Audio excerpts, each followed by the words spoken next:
அனைவருக்கும் வணக்கம். நான் உங்கள் கேப்டன் வினோ. இன்னைக்கு நாங்க தொழில் செஞ்ச இடத்துல எங்களுக்கு மீன் அதிகமா கிடைக்கலங்கிறது மட்டும் உங்களுக்கும் தெரியும். இப்போ கொஞ்சம் போல தான் மீன் சாம்பி இருக்கிறோம். இந்த மீனை தட்டி விட்டு பார்ப்போம். அதாவது இந்த டைம் நாங்க வலை போட்ட டைம் எங்களுக்கு டீசலுக்கு கூட முதலாகாது. ரொம்ப சோகமான ஒரு தொழில் தான்.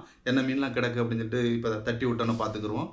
இப்போ இதில் நீங்கள் பார்க்கும்போது இந்த நெடுவா மீன், சின்ன சின்ன சுவாபாறை, அதாவது இந்த கொச்சாம்பாறைன்னு சொல்லுவோம் எங்கள் கன்னியாகுமரியில். உங்கள் ஊரில் என்ன மீன் சொல்லிட்டு அதுக்கு மறக்காமல் நீங்கள் கமெண்ட் பாக்ஸில் எனக்கு தெரியப்படுத்துங்க. ஒரு வாவல் மீன், கருப்பு வாவல் மீன் ஒன்று கிடக்குது. இந்த நெடுவா மீன் ஒன்று ஒன்றா எடுத்து பார்க்குறாரு தம்பி, எத்தனை மீன் கிடக்கு அப்படின்னு பார்ப்போம்.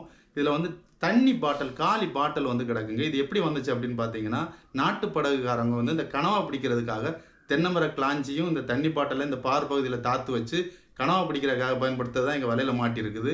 இந்த கேப்டனான சேனலை சப்ஸ்கிரைப் பண்ணாதவங்க மறக்காமல் சப்ஸ்கிரைப் பண்ணுங்கள், எனக்கு சப்போர்ட் பண்ணுங்கள். உங்களிடம் விடைபெறுவது உங்கள் கேப்டன் வினோ. நன்றி, வணக்கம்.